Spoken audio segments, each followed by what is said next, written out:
That was maybe the best entrance of the day. I'm sorry that our friends at home didn't get to see it. Back here in Las Vegas for Pac-12 Women's Basketball Media Day, Lynne Roberts, the head coach of the Utes. And I think about what you guys were able to do last season, a historic season in every way, co-champs in the regular season. And then I was reading something where you talk about when you came in 8 years ago and where the program was dead last and now where it is. As you reflect on that journey, Lynn, like what comes up for you and how did you do it? Because it wasn't a straight line. Yeah, it was, I think this is the third program that I've taken over, and I enjoy doing things, one, for the first time. Utah had an incredible history in the Mountain West, and then head coach Elaine Elliott and all the success.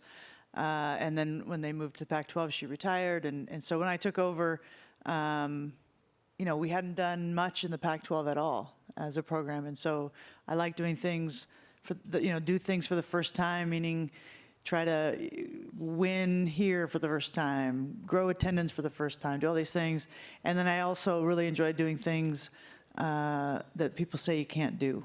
And when I came in and, the program was pretty flatline, I knew the potential.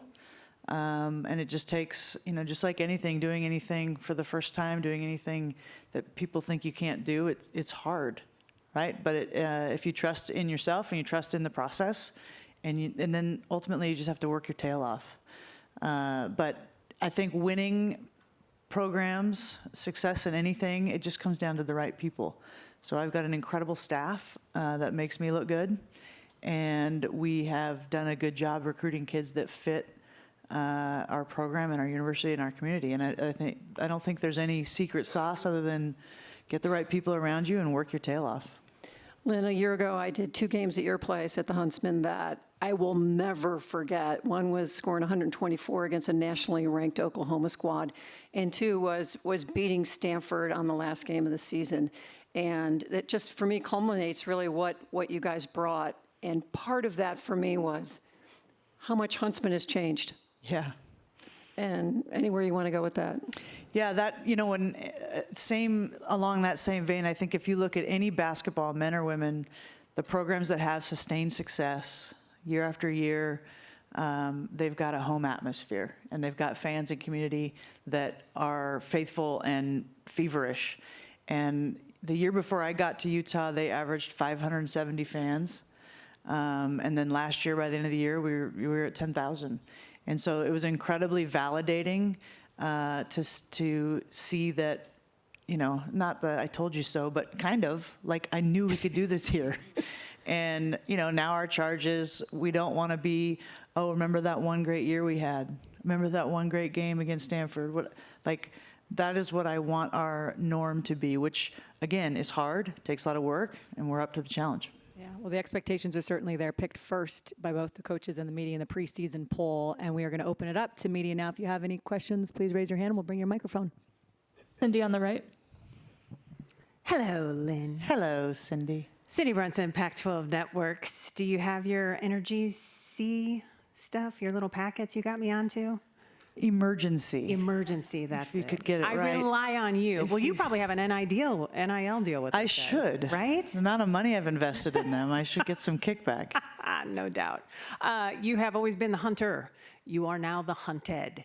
How do you change that mindset with your team? I don't think we are.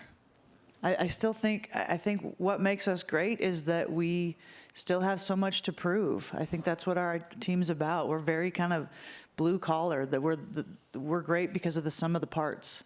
And that's not going to change. And while, yes, we've got some incredibly talented players, they know they're good because of the program and the teammates and all that. We still haven't done everything we want to do. We're still hunting.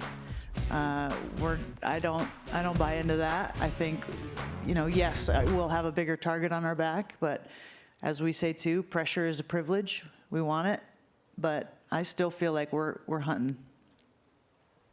Michelle on the right. Lynn, do you think that teams that are going to play you, because you guys put up such big numbers last year, what do you expect to see defensively? Do you expect to see big adjustments in the non-conference? Do you expect to see different things from your conference opponents, considering how prolific you guys were on the offensive end?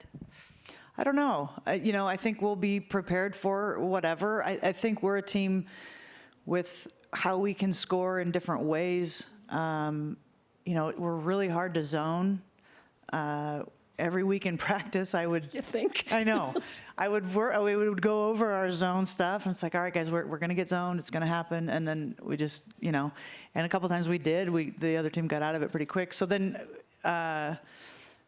with the way we play, Alyssa Peely, for example, the other team's center guards her typically. That's a tough guard because she shot 43% from three. So I don't know what teams might do.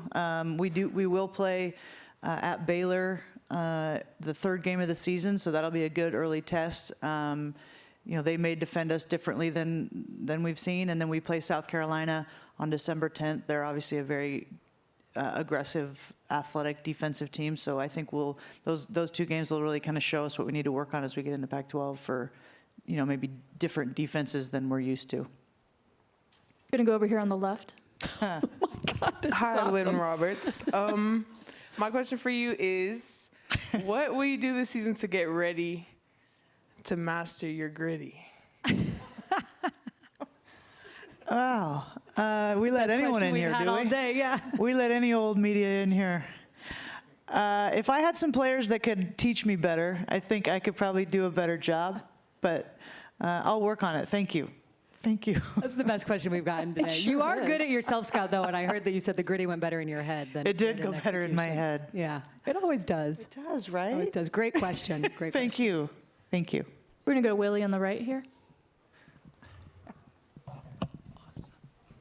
Willie Ramirez with the Associated Press. Lynn, so with this little exchange, explain how in keeping it fun and keeping the relationship is very important as much as it is, sort of keeping things serious as the favorite in this conference. Why is something like that so important for the chemistry of this team? I think, that's just my personality, unfortunately. For better or worse, these guys are like, yeah. Pretty much. I do think, and I say it, our team is about three things, and it's on the wall in our practice gym, but grind, grit, and fun. Grind meaning you show up every day. That's a life skill. You're going to have to show up. Whatever you want to do in life, just show up. Just keep showing up. There's going to be great days, hard days. You just got to keep showing up. Grit is the ability to do hard things when they're hard. If you want to do anything great, you want to do anything for the first time, you want to do anything that people say you can't do, you're going to have a lot of grit. And I do, and our team does. But at the end of the day, if it's not fun, you're going to get burned out. No matter what your goal is, if you're not having fun. So for me, that's kind of my personality. I'm very driven and push, but I want to have fun along the way. And I love coming to work. It doesn't feel like work. I love who I work with. My players are funny. I'm usually the butt of most jokes, which I love because I give it right back. People that are around our program for the first time, they're like, wow, you guys are really teasing each other. But that's how we kind of roll, and it just makes it fun. A basketball season is really long, and you've got to be able to celebrate and enjoy every part of it. And when you surround yourself with good people, like I have been blessed enough to do, it's really fun. Well, you have two great ones there in the I back. do. And we did just hear that terrific question from media member Alyssa Peely. Can you talk about the players that you brought today? Because Alyssa, obviously, what she was able to do and changing the dynamic of the team and what she added. And then Gianna Neepkins, we've seen, just the star powers he's had since she stepped on the floor for you. Yeah, so I'll start with Gianna Neepkins. I think I will say this confidently. She's one of the most competitive players I've ever coached. Coupled with the best work ethic I've ever seen. She works harder than anybody else, and it doesn't come for, I want people to see me do this. It's all in the dark. It's because she wants to win, and she knows what it takes. This is what I need to do, Gianna, so that we win. That's all she cares about. So to have somebody like that in your program, and then your freshmen come in and new kids come in and they watch her and like, whoa, this is how we do it, and it just rises everybody up. So super excited about her. She looks better than she ever has, just confident, poised in her game. And then Alyssa, I think the coolest thing and the biggest compliment I can give to Alyssa, everyone knows how talented she is. Everyone saw what she's able to do. She is such an incredible teammate. She came into our program and, we recruited her, but you never really know how things go. And she has completely bought in without ego to what we're trying to do as a team. And when you do that, when you're a talent like she is, everybody rallies behind you and pushes. And so I have been so impressed with her. She's just an incredible teammate and competitor. And that's what's, these two are a huge reason as to why we're sitting where we are today. I love it. Well, we can't wait to watch your squad. We're going to bring up your players right now, and you can go carry on maybe Peace out. practicing the gritty. Yeah, I got a question coming. Hold tight. You feel free to keep your mic. Feel free to keep your mic, and if you'd like to ask any questions from the back, obviously we'll call on anyone here.